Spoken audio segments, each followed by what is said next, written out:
세상 가장 절박하고 어두운 곳에서 사랑은 과연 어떤 모습으로 나타날까요? 우리가 흔히 이야기하는 사랑이라는 단어 너머에 자신의 삶 전체를 던져 증명해내는 진짜 사랑이 있습니다. 오늘 우리는 그 치열하고도 거룩한 사랑의 현장으로 여러분을 안내하려 합니다.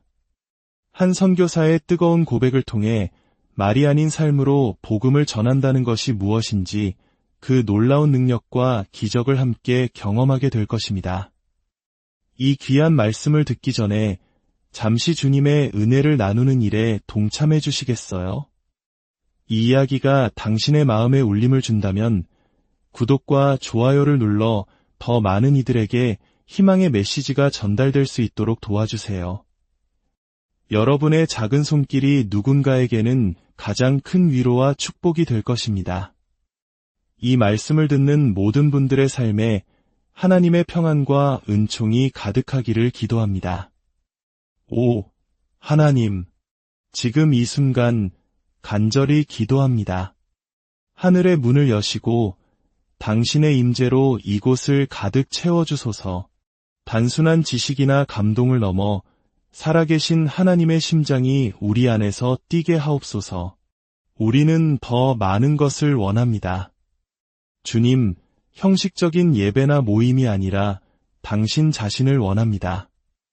우리의 영혼을 뒤흔드는 당신의 강렬한 사랑이 우리 위에 강물처럼 넘쳐 흐르게 하옵소서. 당신의 거룩한 임재가 우리 삶에 들어와 우리를 영원히 새롭게 하소서. 주님, 당신의 나라로 우리를 채워주소서. 당신의 나라의 사랑, 당신의 나라의 영광, 당신의 나라의 자비가 오늘 우리를 통해 이 땅에 흐르게 하옵소서. 우리는 주님을 원합니다. 이 모든 시간을 주님께서 친히 주관하여 주시옵소서. 당신의 사랑으로 우리에게 부딪혀 주시고 당신의 생명으로 우리를 덮어주시며 당신의 영광으로 우리를 사로잡아 주소서. 지금 이 음성을 듣고 있는 모든 이들에게, 화면 너머에 있는 모든 영혼에게 동일하게 임하여 주소서. 주님, 오셔서 우리를 붙드소서. 우리는 당신께 붙들리기 원합니다. 지금 이 모습 그대로 머물고 싶지 않습니다. 당신의 임재 더 깊은 곳으로 우리를 이끌어 주소서. 하나님께서 제게 물으시는 것이 들립니다. 너는 나를 얼마나 원하느냐? 너는 나의 임재를 얼마나 갈망하느냐? 여러분은 얼마나 배고프십니까? 얼마나 목마르십니까? 주님, 당신의 백성들 안에 거룩한 굶주림과 절박함을 일으켜 주소서. 어린아이와 같이 온전히 주님만을 의지하는 마음, 그 순전한 의존의 마음을 오늘 이 시간 우리 모두에게 부어주소서.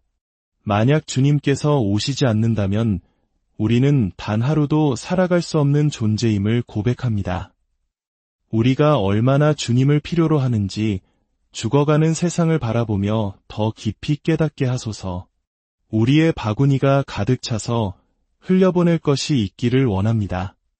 주님의 고난에 대한 보상을 주님께 돌려드리길 원합니다. 오, 예수님, 우리에게서 당신의 향기가 나기를 원합니다. 오늘 밤 이 공간을, 이 시간을 당신의 거룩한 향기로 가득 채워주소서.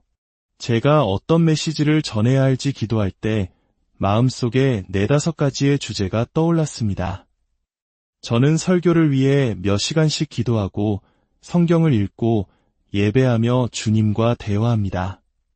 제 삶의 모든 순간이 메시지를 준비하는 과정입니다.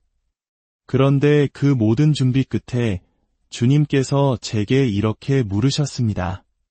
사랑하는 딸아, 너는 무엇을 나누고 싶으냐? 정말 다정한 질문 아닙니까?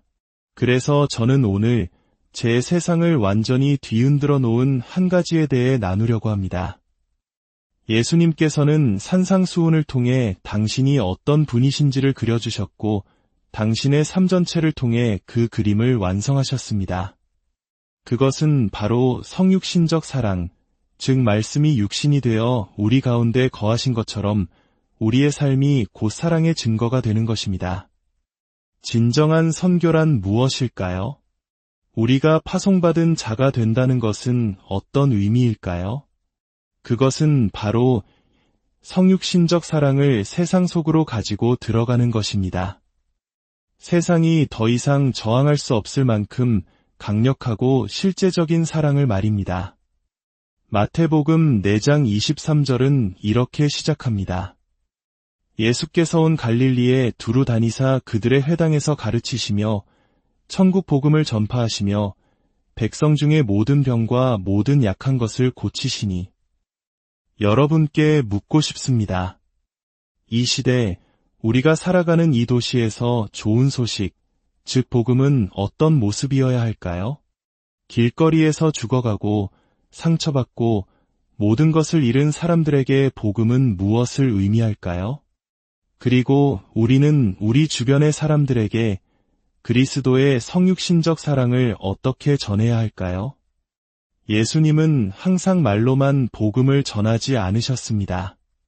그분은 사람들의 모든 질병과 아픔을 고치심으로써 복음을 보여주셨습니다.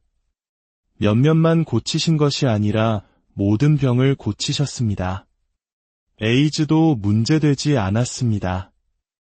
저희 사역에서는 에이즈로 치유받은 사람들의 수를 더 이상 세지 않습니다. 저희는 까사라파, 즉 치유의 집이라 불리는 에이즈 아기들의 집을 운영하며 죽어가던 아기들을 품에 안고 흔들어 생명으로 되돌리는 일을 합니다. 좋은 소식은 이처럼 손에 잡히는 것입니다. 사랑은 구체적인 형체가 있습니다. 우리는 사랑이 어떤 모습인지 알아야 하고 그 강렬한 사랑을 품어야 합니다. 사람들은 더 이상 공허한 외침을 원하지 않습니다. 만약 우리가 그리스도 예수의 사랑을 품지 않는다면 우리가 하는 모든 말은 울리는 꽹과리에 지나지 않습니다. 사람들은 전도지를 받기보다 사랑이 무엇인지 알기를 원합니다. 온 세상이 사랑을 찾고 있습니다. 사랑하는 것이 무엇인지, 사랑받는 것이 무엇인지, 하나님이 나의 아버지가 되신다는 것, 내가 그분의 사랑받는 자녀라는 사실을 알기 원합니다. 예수님은 모든 병자와 약한 자를 고치셨고 그의 소문은 온 시리아에 퍼졌습니다. 사람들은 각종 질병과 고통에 시달리는 자, 귀신 들린 자, 간질하는 자, 중풍병자들을 모두 그에게 데려왔고 그는 그들을 고치셨습니다. 하나님은 그가 만나는 모든 이에게 치유의 사랑을 가져다 주셨습니다. 저희 사역이 어떻게 폭발적으로 성장했는지 궁금해하는 사람들이 많습니다. 비결은 거창한 전략이나 심오한 아이디어에 있지 않았습니다. 우리는 그저 한 사람 한 사람에게 사랑을 전했을 뿐입니다. 우리가 가는 곳마다 매일매일 이 강렬한 사랑을 전하는 것이 우리의 유일한 소망이었습니다. 죽음의 공포가 가득한 곳에서 복음이 어떤 모습으로 나타났는지 한 가지 이야기를 나누고 싶습니다. 어느 날 저희 공동체 전체에 콜레라가 퍼졌습니다. 80명이 넘는 사람들이 병원에 입원했고 그들은 죽어가고 있었습니다. 죽어가는 사람에게 좋은 소식이란 무엇일까요? 그것은 바로 치유의 능력이며 임하는 하나님 나라입니다. 군경들이 저희 아이들의 마을에 들이닥쳐 제 머리에 총을 겨누며 소리쳤습니다. 당신들 때문에 이 도시 전체가 콜레라로 죽게 될 거야. 그 순간 저는 하나님께 부르짖었습니다. 하나님, 이 상황을 감당할 수가 없습니다. 제가 무엇을 해야 합니까? 사랑은 어떤 모습이어야 합니까? 말 이상의 것으로 전파되는 당신의 나라는 어떻게 보여줄 수 있습니까? 주님은 제게 말씀하셨습니다. 죽어가는 자들이 있는 텐트로 들어가라.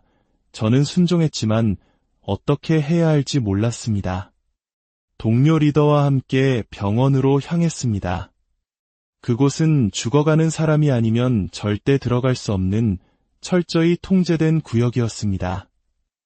하지만 저는 제 하나님이 능치 못할 일이 없으신 분임을 믿었습니다.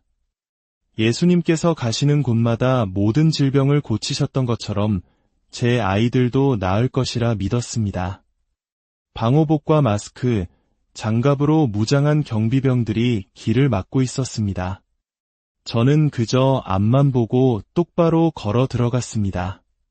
그러자 기적처럼 그들이 길을 비켜주며 말했습니다.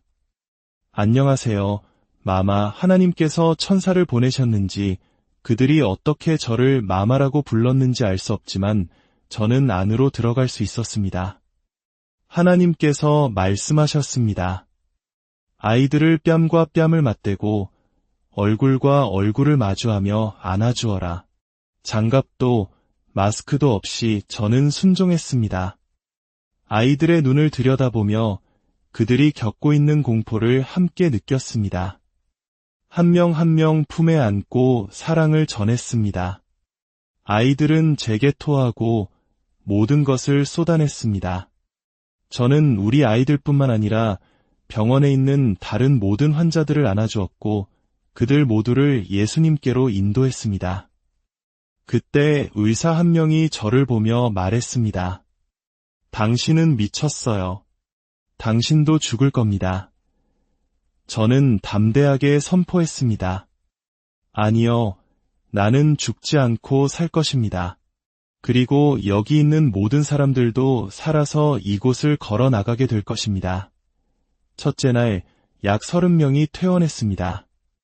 둘째 날 20여 명이 더 나갔습니다. 그리고 셋째 날 병원은 텅 비게 되었습니다.